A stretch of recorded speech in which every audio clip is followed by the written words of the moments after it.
I got stopped and basically interrogated by the Transnistrian Army, and more than once. And I'm gonna tell you guys what happened. And for those who don't know what Transnistrian Army means, I understand you, because Transnistria is a separatist region of Moldova. Moldova is already a small country, and Transnistria is a small part of Moldova with different culture, different language, and they don't want to be part of Moldova, right? So they have their own army, they have their own currency, their own police, their own governors, and right here they don't even like the word Transnistria. They prefer Pridnestrovia, and I'm right here. This is Tiraspol, their capital. It's a post-Soviet country. As you can see, the traditional blocks from Soviet era.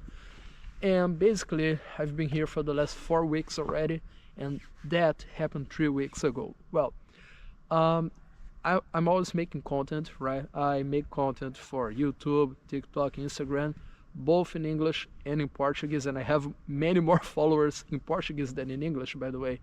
And so I'm always walking around, making videos, clips, and photos.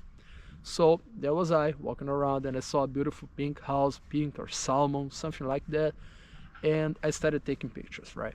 So there was a police car or army car, whatever, and I saw this one guy living there, and he was basically running towards me, and he was shouting stuff. I don't speak Russian. I mean, I'm learning, I'm a student, I just know some words, I know some sentences. And well, one thing that was in my favor, I'm a former military. I was in the Brazilian Army, so I'm very calm around military people, around guns, because it used to be my daily routine, so it's not a big deal for me. I don't get anxious or stressed around it. And in my mind, I knew it was the first time anyone stopped me. I've never been stopped in Brazil or in any other country, and I was just like calm. In my mind, I was just like, don't look suspicious, don't look agitated, don't look dangerous.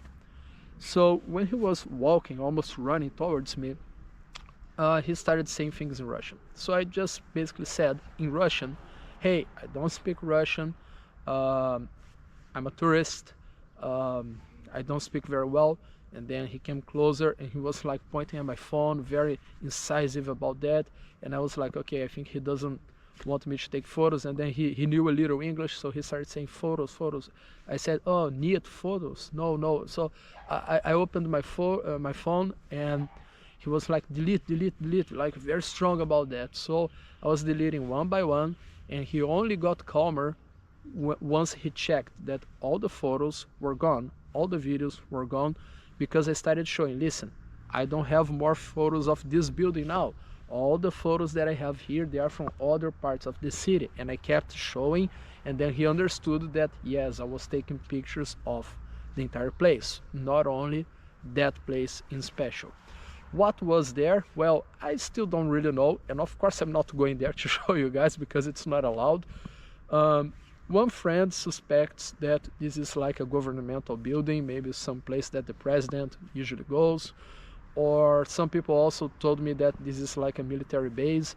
And since I was in the army, of course I know that you can't take a photo of a headquarters without permission. It's not like your backyard, you know, like a military headquarters. Yes, it's sensitive information because you can't really publish like where the entrance is, where the guards stand, you know. People can't know that because in order to have an effective security system, people can't know where the military, where the cameras are.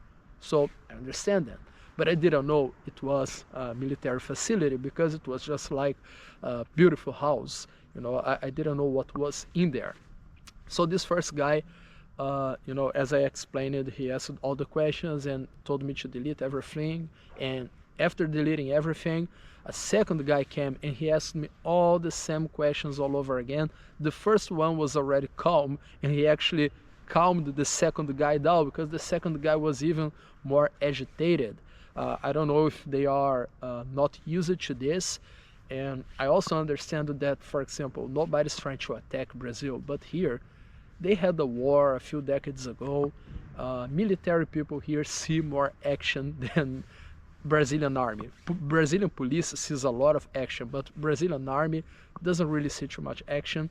But here they probably do because they still have Russian troops here, and they are always worried about the spies. They have an election this year, so yes, they were a bit agitated. So this second guy was like asking me all the same questions again, and I explained everything, and people from inside the headquarters started calling them, and then he got my passport, took photos of my passport, asking me some more questions, and I answered to all of them. And the guy was pretty convinced that it was nothing, it was just a tourist, because I had like all the photos to show him and everything. And then another guy called him, and I couldn't understand a lot of his words in Russian, and he was basically saying, no, no, no, don't worry, it's just like a tourist from Brazil. He was taking photos of the city, he doesn't know this is a military base. The second guy was still a bit suspicious, but the first one was already smiling and trying to say like, hey, it's not a problem, relax. And he was even like, oh no, that's okay, don't worry, welcome to Transnistria, handshaked me, and I left. The second guy also handshaked, but he was a bit more like skeptical about me, and I left and I went home. And as I told you, it wasn't only once. There was also a second time I saw this yellow house on the corner. You know those houses that seem to be built like 150 years ago? Harmless, right? So I was taking a photo. And then this old timer, like very big guy, he was like also shouting and walking towards me. He wasn't running, I don't think he could run. But I was like, oh no, that again, seriously. Like, why so many places here you can't take a photo? So many places here are like forbidden for photos. And how can we know? It's just a tiny little yellow house. And then the guy was explaining that this house is from the government. He doesn't speak any English. I got some words in Russian, so I understood that. And then I opened my phone, showed my gallery, deleted one by one. But after like 20 seconds, he was already laughing and handshaking me and saying, oh, have a good day. So I understand them, because they're just like doing their jobs, you know, like when you are in the military, you can't really do things the way you want, the way you like. You have to follow rules. So if your job is to stop people from doing that, you have to.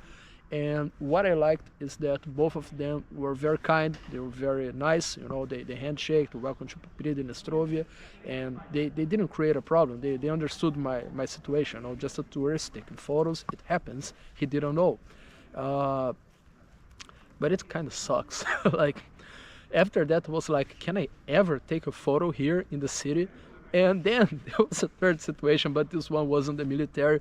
So I think that there is a moment you gotta, you know when to tell people to fuck off, and that's what I did in this one, because they have a touristic restaurant here called Back to USSR, and the whole restaurant is like with things from the Soviet era. They have cars from the 60s parked in front of the restaurant. Their menu, like the way they get dressed, the pictures on the wall, everything's from the Soviet era. So it's a touristic spot. Like, people go there, people take photos. And I was making a video there. And the funny thing was, there were people on tables closer to me. They didn't say a word. There was one guy on the back, like many tables back there. You couldn't even see his face on the video, right?